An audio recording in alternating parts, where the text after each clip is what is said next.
Welcome to the Intellectual Cage Match podcast, dissecting culture from the only BS worth listening to, hosted by Brian and Steven from outside the cave. Featured each week is a Logos duologue of current events diving deep into culture, people, and philosophy. Hi everyone, welcome to the Intellectual Cage Match. This is episode 1, an invitation to inquiry. I'm here with Brian. Hey guys. Hey Brian. I'm Steve. Steve. And I'm going to start off. Brian's going to read us a little quote. Yeah, it's from one of my and Steve's favorite authors, Paul Johnson, the British historian. Just as a delineation of hosts here, Steve is very, very, very up on current events. I used to be, but I checked out years ago, and I sort of now just read the books. So Steve is like the intellectual guy looking through the microscope. I'm looking through the telescope. So I read the books. But Paul Johnson, fantastic author, very prolific. He writes like these tomes, and I realized I couldn't read like all his books because lifespan is limited. And he's writing faster than you can read. He is, yes, definitely. But this one comes, he wrote it in 1980. It's a quote from The Things That Are Not Caesar's. And I think it's pretty relevant for today. Okay. Because we see a lot of people are on a road to perdition. They're making the same mistakes that past people did, and you know, I worry about the consequences for our kids and our grandkids and stuff if we continue down this road. But Paul Johnson, he writes, "The study of history is a powerful antidote to contemporary arrogance." Underline that. Yeah.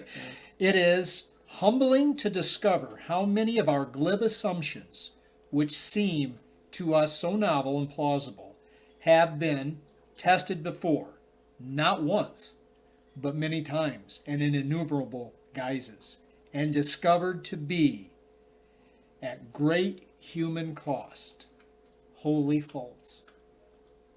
So, yeah. I mean, it reminds me Bernie Sanders? Well, yeah, I was going to say, it reminds me of Ecclesiastes 1:4.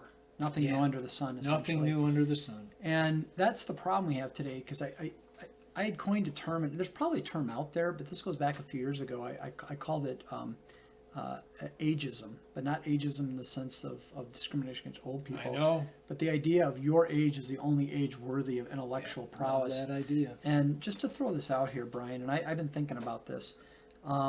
You know, there's so many collectivists out there. There's so many people on the left that want to be collectivists. They think that this idea of collectivism is like the right way because we're all together and doing kumbaya and we're all going to be one big happy family. But of course, they're all intersectional, so then they start fighting, infighting, etc. I actually will pose a thought to you, and I want to get your thoughts on this. Think about, instead of collectivism in the sense of horizontal collectivism, let's think about collectivism in the sense of vertical collectivism. And what I mean by that is G.K. Chesterton once said, essentially there's a prejudice against the dead. Yeah. People never want to look back, and a lot of times people don't want to look very far forward. A lot of people will think forward to their children and say, what about the children? What about my children? What about my children growing up? What about your great-grandchildren? Has anybody thought about that? What about your great-great-grandfather? What did he bring to value to the society and people like him? The problem is what this basically saying is that people really don't look back. They live in the here and now, and they don't learn from the past mistakes. They don't really think about the real future down the line. I mean, you got AOC saying there's only 12 years left. Well, maybe now it's 10 years left before we're all dead because of global climate change. I'm happy for people to debate ideas like climate change. Fine. Oh, I'm sorry, the debate's over. Science is settled. I'm sorry, it must be. Yeah, I do think it's E fair. equals MC squared. It's settled. There are some phenomenal people out there that are, environmental scientists that disagree with it. And I wish people would have more public debates about it because I think it's fair to do that. But I want to go back to what you said, because the truth really is that we always like to think that we know something better now, that we're smarter, that we've progressed, that we've got some secret sauce that no one else does. But isn't it always funny that the same people who talk about that, about how we got to do this and we got to do that because we're the smarter generation, we're the new generation, we're better than the old people, they weren't woke, they weren't smart. isn't it always funny that everything's a crisis and everything has to be done now?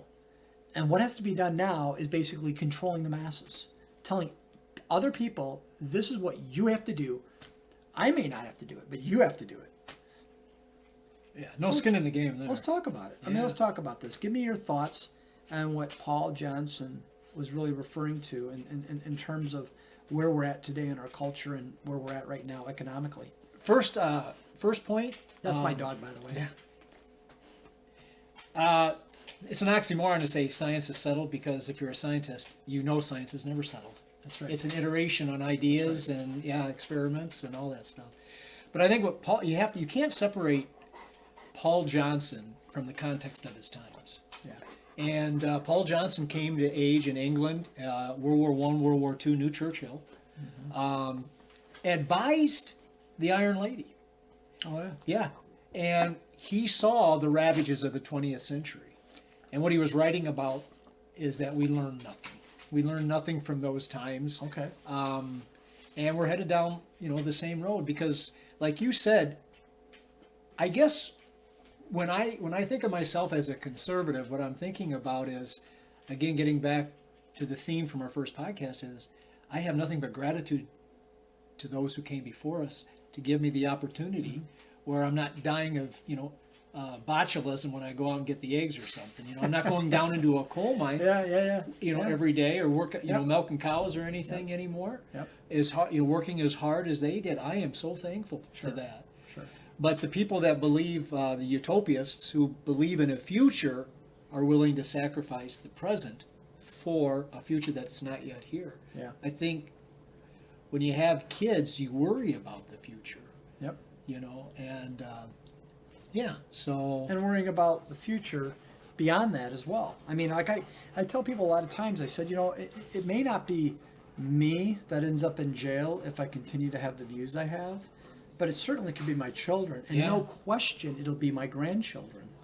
Because the way things are moving, that you basically can't have independence of thought anymore. Now, everybody talks about free speech, and it's really interesting to me because what is actually free speech? And I keep thinking about this, and I go, the irony of this whole thing is, it's not that I get to say whatever the hell I want without regard to anyone else. It really isn't. It's about what responsibility I have to have thoughtful speech that is meaningful to society, or meaningful to myself or my family or my loved ones. And I always get bothered by people that go out there and they want to do the most radical things, and then they say it's protected free speech. I'm like, do you not tie together freedom with responsibility? With responsibility, And that's been bugging me quite a bit lately. I follow Twitter, and What's that? I caught the bug. I'm a technological Neanderthal. I don't even have what's that? Well, what are they called? Phone? Smartphone? Yeah, smartphone. I don't have one of those. Yeah, well, I read print. Books. I have to admit, Print is dead. I kind of was a technological geek most of my life. Yes, and it you was were. No, interesting. you were. No, you were. Yeah, so- exactly. So I actually Absolutely. started on Twitter in 2008, but I actually didn't do it to tweet. I did it because I built websites back then for different organizations I was in, and it was the easiest way for me to do a news feed on the website. So I'd embed the Twitter account in there. So instead of having to go in and do an HTML programming and update the website, I could just have this latest update.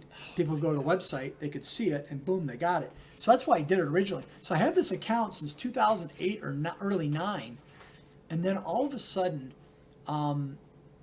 the whole pro-life blows march up. happened in January, and this kid from Covington Catholic High School This was back then. this is just a few Yeah, months just ago. recent- yeah, I knew that, yeah. And so Heard it about that. drove me to start tweeting because it bothered me so much. I went on Twitter to look at what was going on because, the mainstream media never covers a story accurately. I don't care what side it's on. They never do.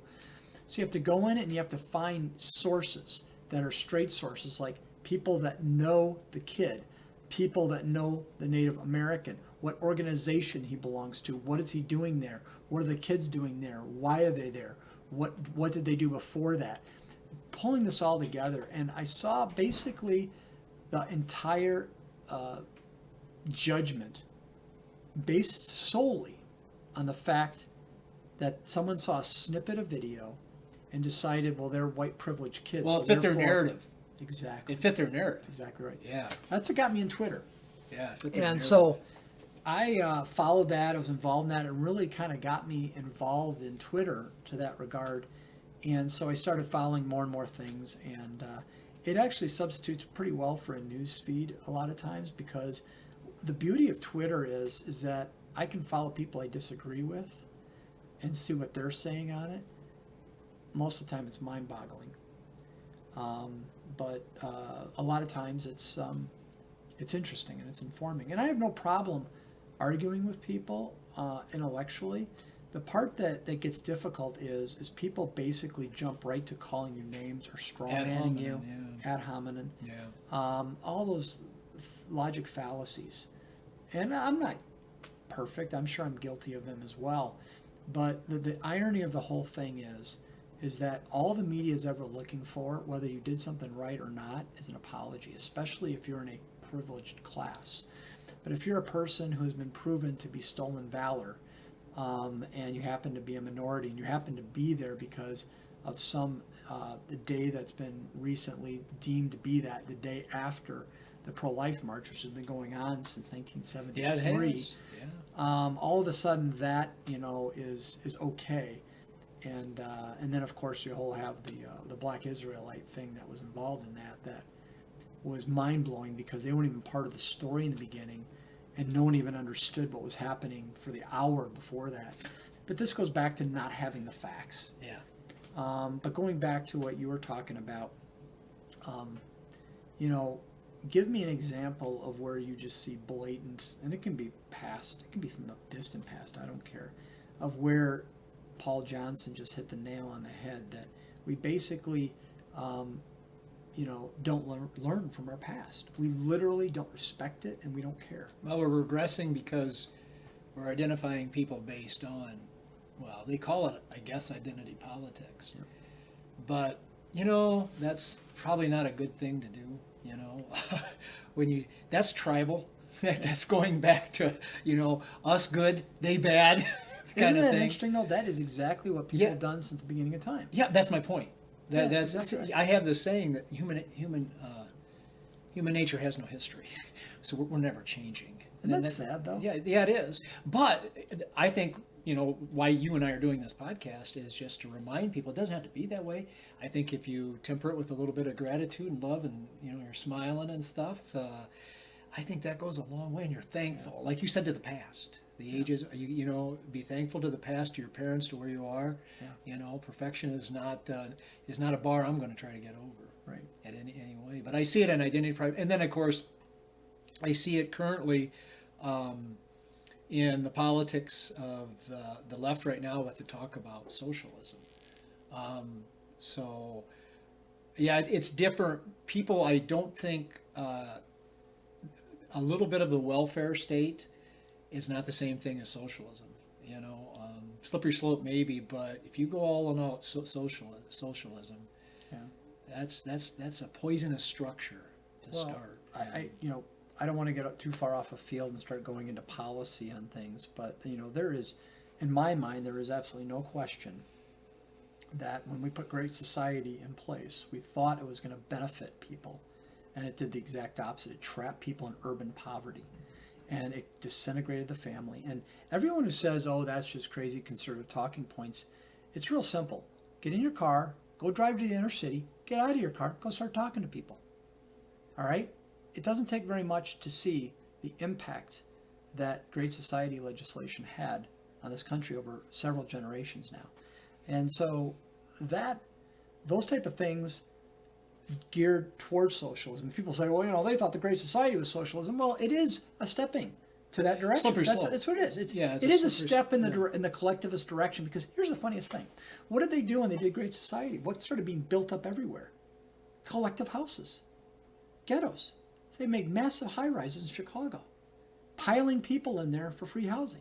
That's collectivism. Yeah.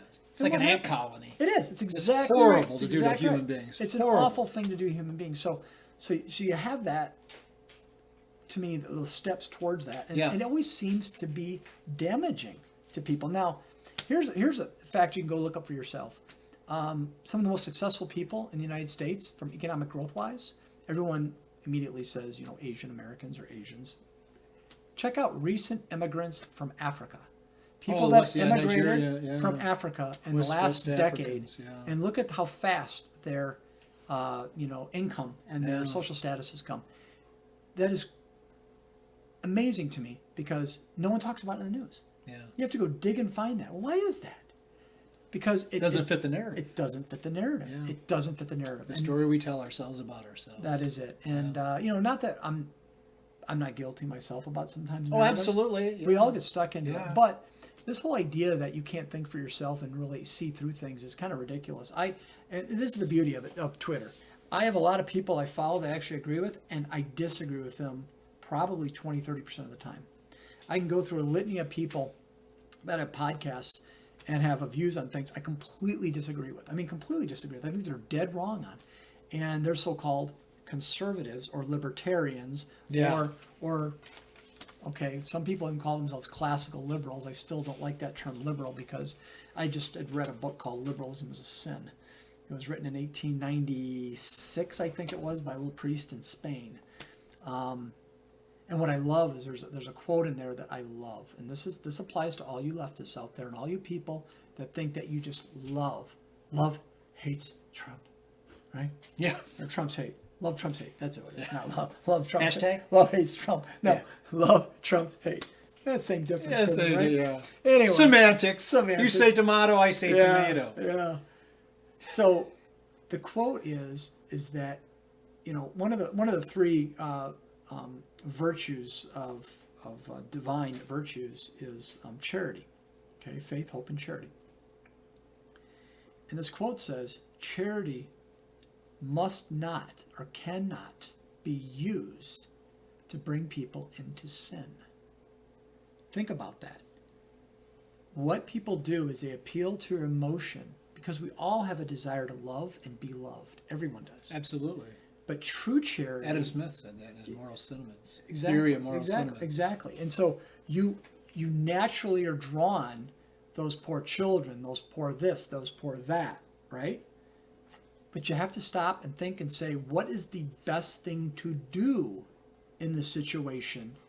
What is the greatest good and the least evil in these situations, rather than kowtowing to my emotional gratification, but rather to the greater good? Well, actually, and you just brought it up with the West Africans, the Nigerians and stuff. They didn't want more foreign aid. They wanted to come over here and get an opportunity. Yep.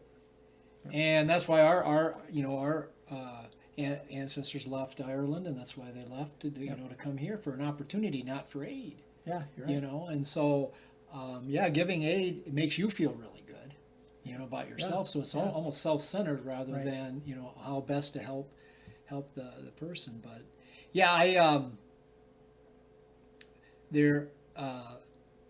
Constantine's hired a tutor for his kids. Emperor Constantine, remember him? Mm-hmm. And his name was, remember him? Didn't he live next door to you? Yeah, I think he was down the street. Was he? Yeah, Greek neighborhood. Yeah, nice building. Yeah, nice house. Nice I think he owned a Greek restaurant. Yeah. I'm not sure. But he was tutor to Emperor Constantine's kids, and he said something brilliant. And really what we're trying to do with this podcast is he said that the first step to wisdom is to understand what is false. Yes. And the whole point about talking about socialism and stuff is that I believe Richard Weaver wrote a book in the 50s. He's conservative, Southern conservative, but he was a conservative. He wrote Ideas Have Consequences. Yeah. And there Paleo conservative, probably. I don't know what he was, but great book. I got the book, great, read it, but good ideas lead to good institutions, good structure leads to generally good outcomes. Yeah. Bad ideas lead to flawed, rotten structures, lead to bad outcomes. So it's just a deep dive into what we think the good ideas are, right? With the understanding is that we're not perfect, so some of us, so definitely, yeah. But we're just hashing through these and trying to do our best. So, well, what's the name of your dog? By the way, you introduced the dog, but did you I didn't say Cooper? No, not that I know, because I don't know his name. Oh, his name's Cooper. She-wolf. It looks like Cujo. Yeah. Run for my car. 80 pounds, and now see you talk about him, see what he does. Yeah, look what he did. So we have to ignore him. Yeah, we have to ignore him. We must ignore him. Leave it. So I guess we can wrap this one up, but I just like to... Why don't you go get the shock collar first? He laughed. Did you see it? Yeah. He laughed. Yeah. He actually laughed. You afraid to He show laughed. yourselves? Yeah. Get the shot collar. No, I we do. love dogs. Actually, I do have a prong collar, and we do. So if you see my wife, my wife weighs basically as much as the dog. Yeah, And about that. She's got to take him to the Soaking kennel, wet. and he's an excitable dog, as you can see. Yeah, he is. And I He's tell a you lovely what, dog. she actually Looks wants like a mop. Swifter. I actually laughed because I thought about it, but it's not funny, so don't show my wife this. She had a regular collar on him, and he took off and literally almost got her airborne. And it was kind of funny, but not funny because she didn't feel so good. So we had to get a prong collar because then she can hold him back. So we do have that, but I think it's fair to do that with a dog that's your size. I don't need it, but because I'm a He-Man. Well, you're ripped to shreds. Yeah, that's it. So All right, so getting back to the end of this, so we can wrap this up for everybody in episode 1 of the Intellectual Cage Match. coming at you. Yeah. Barbed wire cage match. I think ultimately to wrap this up, and my thought on this is, this goes back to the idea that we need to not only respect and understand and learn from the past. That's what's missing. Yeah. That's what in modern day thinking is the respect to me for the past. And to rewrite history. I mean, it is so interesting to read actual letters by the founding fathers of this country and then listen to what people tell you who they were. And it blows my mind because all you have to do is you can Google half this stuff. A lot of their letters are out there. You just got to take the time. And you can read them. Thomas Jefferson, they talk about all these negative things about him. Read his letters. He spent an entire life corresponding with John Adams. Yes, he did. And there's a tag team. Gotta get back there's together. a tag team. Yeah. Intellectual cage match. See? There you go. So you put that together and read those things. You're going to find that they weren't who you think they are. You're going to find that about a lot of people. And by the way, it goes both ways. I always like people to go back and have them actually read the things that were written and said by Woodrow Wilson. That one actually has caught up with him.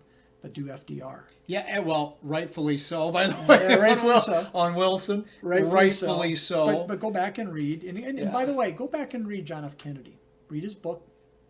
Read his economic thoughts. You won't recognize them if you're on the left. In fact, it's ironic. I think socially he'd still be further left than me because he did screw everything that walked. Yeah. But economically, very right wing, very, very, very right wing economics, and that's the irony of this because people hold him up as a god, and the irony is go back and read his stuff, and I think that brings us right back to your original quote. And Paul Johnson. Yeah. But one of the things that one of my intellectual mentors is, aptly enough, Thomas Sowell. Steve, you want to read the quote? We're gonna have to have a whole podcast on Thomas Yeah, Sowell. well, just to that point, I asked my wife Vicky. I said, if I were to ever die in a fiery car accident, I said, That's I pretty asked her. specific, Yeah, Brian. well, it was. I said, please have my kids. I have all Thomas Sowell's books. Have the kids read Thomas Sowell's books. So I would recommend to anybody, highly recommend, picking up any book that Thomas Sowell writes and beginning your intellectual journey there. Yeah. Remember at my wedding, my best man, Joe Rourke, he said I've never heard it stated so well about how brilliant Thomas Sowell is. And Joe Rourke, I introduced Joe Rourke to Thomas Sowell, and Joe later told me, he goes, Brian, whenever I find my ideas differing from Thomas Sowell's, I re-examine my ideas. Isn't that something? I think that is exactly right. In fact, since I follow Thomas Sowell on Twitter, 35 minutes ago, man. he I gotta get a smartphone. he actually tweeted something here. Thomas Sowell is more economic. Oh my God. If we start operating on principle that people alive today are responsible for what their ancestors did in centuries past, we'll be adopting a principle that can tear any society apart. Don't want that. And that's apropos. Got And kids. how ironic we just get that tweet in here. Yeah. When the idea Paul is Johnson. that if you look at history and you look at the bad things in history and you try to apply them to people living today, it's going to just tear apart society, which is what's happening right now. As well as if you look back in history and don't appreciate the wonderful things they did, and dismiss everything as wrong and evil, the same thing happens because you're throwing the baby out with the bathwater. Yeah. So, Yeah. so thank you. Thank you, I've Steve. enjoyed number one, and we thank you. If you enjoyed this podcast, please check like down below. And we are. Where's that? I can't see it. Yeah, it's somewhere out there. Where's that? So if you do like us, though, we will get a Patreon account, and you'll be able to find us at the Intellectual Cage Match on Patreon, as well as we will ultimately have our website, and we'll be on Stitcher, SoundCloud, besides YouTube and Apple. And we will take professional wrestling questions because we only had 3 stations growing up. You had 4. You had WREX in Rockford. And professional wrestling. Come on. Yeah. We had 3 stations. He's the expert. I am. I just went along. Barbed wire cage, Texas Bull Although Rope, I did Battle Royal. I did touch Hulk Hogan the first Yes, year. you did. That he wasn't. Yeah, Remember that before? Yeah. AWA. We were there when he turned good. Yeah, we did. We That's were exactly there. right. That's We were when he there. turned good. He came. We went from WWF. Yeah. It used to be called WWF to the AWA. Yeah. We were there the night he turned good in Yeah. Rockford, Illinois. So Intellectual Cage Match. out of here. See ya. Bye.